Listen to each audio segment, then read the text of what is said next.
Assalamu alaikum. Sixth class we have started chapter number 5 of science, atom, molecules and elements. In the last class we will discuss about the physical properties and uses of common metals. In today's class we will discuss about the physical properties and uses of common non-metals. What are the non-metals? Non-metals we will discuss in the last class that non-metals are found in all the three states, that is solid, liquid and gaseous stage. Most non-metals are not hard, they are soft in nature. Most non-metals have no shine or luster, they have low melting and boiling points. Most non-metals are bad conductors of electricity. Electricity cannot pass from the non-metals. Non-metals में से electricity pass नहीं करती. However, graphite is a good conductor of electricity. लेकिन non-metals में जो graphite है, it is a good conductor of electricity. Non metals are widely used in our daily life. हम अपनी डेली लाइफ में बहुत सारे नॉन मेटल्स यूज करते हैं, जैसे कि आपकी एयर में जो गैसेस हैं, इसके अलावा जो है वो आप देख लें हाइड्रोजन एंड नाइट्रोजन गैसेस आप यूज कर रहे हैं, घी आप यूज करते हैं. फिर आप इसके अलावा इंडस्ट्रीज में जो है वो आपके फॉस्फोरस वगैरह यूज होता है. ऑक्सीजन गैस है आपकी नॉन मेटल है. फिर कार्बन है आपका. कार्बन की हम लोग जो है वो कार्बन की अलॉयज अगर हम आगे पढ़ेंगे तो हम लोग उसमें डायमंड पढ़ेंगे, और डायमंड जो है वो आपका ज्वेलरी वगैरह में इस्तेमाल होता है. गोल्ड है आपका, ठीक है. That these are all non metals. Air contains several gases which are non metal element. हमने डिफरेंट गैसेस की बात की. ऑक्सीजन है, हाइड्रोजन है, नाइट्रोजन है, ठीक है. ये सारी जो है वो क्या है, नॉन मेटल्स हैं. Welders use flame of hydrogen. Welders use flame of hydrogen and oxygen for cutting and welding metals. आपने वेल्डिंग की दुकानों पे देखा होगा कि वेल्डर्स जो है वो वेल्डिंग कर रहे होते हैं तो वो कौन सी गैस यूज कर रहे होते हैं, हाइड्रोजन एंड ऑक्सीजन.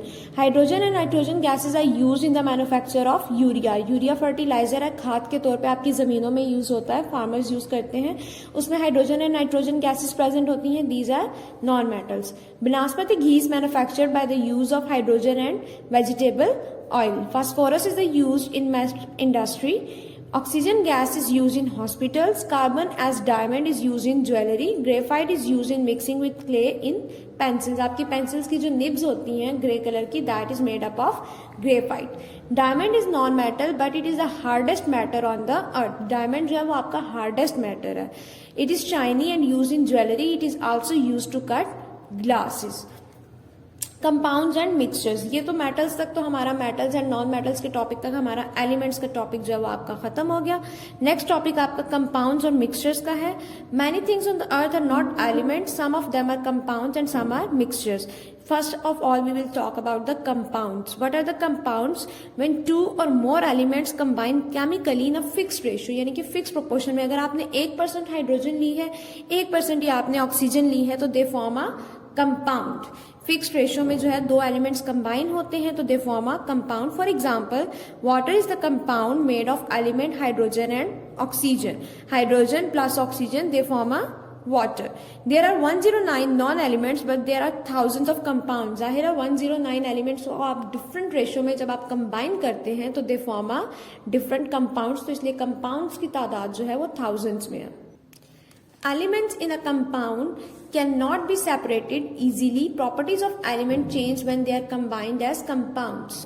अगर हम बात करें कंपाउंड्स की तो कंपाउंड्स में जो एलिमेंट्स हैं वो इजीली एक दूसरे से सेपरेट नहीं हो सकते. जैसे कि आप वाटर में देख लें, हाइड्रोजन और ऑक्सीजन जो है वो कंबाइन हो जाते हैं और पानी बना देते हैं. वाटर का आपका जो है वो ड्रॉप बन जाता है. तो उस ड्रॉप को दोबारा से आपने हाइड्रोजन और ऑक्सीजन में अगर कन्वर्ट करना है तो वो ईजी नहीं होगा. In case of water, hydrogen and oxygen are colourless gases. They have no smell और taste. Hydrogen will burn very quickly in oxygen. Both of these gases combine to form water which is a compound. We can see and taste it. ठीक है, hydrogen and oxygen अगर आपके इर्द गिर्द वैसे present है तो आपको उसका ना टेस्ट, जैसे आप सांस लेते हैं ऑक्सीजन आपकी बॉडी के अंदर जा रहा है लेकिन आपको उसका कोई टेस्ट नहीं आ रहा होता. तो इसी तरह हाइड्रोजन का भी आपको कोई टेस्ट नहीं आ रहा होता. लेकिन जब ये कंबाइन करते हैं और वाटर बना देते हैं तो वाटर का जो है आपको टेस्ट भी आता है और आप उसको देख भी सकते हैं.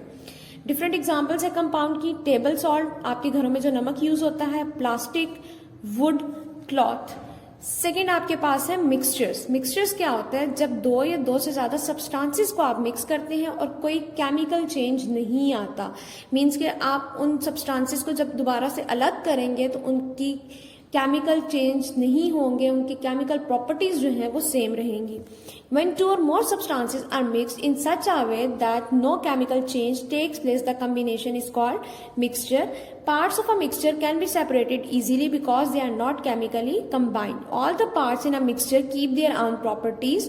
For example, salad in the bowl is a mixture of different fruits and vegetables. आप घरों में सैलेड बनाते होंगे, आप different vegetables उसके अंदर डालते हैं, ठीक है, लेकिन बाद में अगर आप अलग करना चाहें तो आप जो है वो उसमें से चीजें अलग भी कर सकते हैं. You can taste them. How could you separate iron buttons from a mixture of different buttons? आपके पास different buttons दिए हुए हैं, आपने उसमें से iron buttons निकालना है, तो आप क्या करेंगे, मैग्नेट को जो है वो उसके ऊपर फ्लो करवाएंगे, जो आयरन बटन्स होंगे वो मैग्नेट के साथ अट्रैक्ट हो जाएंगे और जो बाकी बटन्स हैं वो नीचे ही रह जाएंगे. अ मिक्सचर में बी होमोजीनियस और heterogeneous. Homogeneous means same appearance होती है और हेट्रोजीनियस सेम अपीयरेंस नहीं होगी. Homogeneous mixture has uniform appearance. For example a mixture of sugar और सॉल्ट. अगर नमक और चीनी को आप मिक्स कर दें तो वो दोनों जो है उनकी अपीयरेंस आपको देखने में वो एक जैसे लगेंगे. A heterogeneous mixture does not have uniform appearance throughout. This mixture is made of different part. For example a mixture of oil and water. Heterogeneous क्या होता है, जिनकी अपीयरेंस आपके पास सेम नहीं आती. जैसे आप पानी और ऑयल को इकट्ठा मिक्स करते हैं तो पानी जो है वो नीचे होता है और ऑयल जो है वो आपको ऊपर नजर आ जाता है, अलग से लेयर में नजर आ जाता है. तो आपके ये जो है वो हेट्रोजीनियस मिक्सचर है.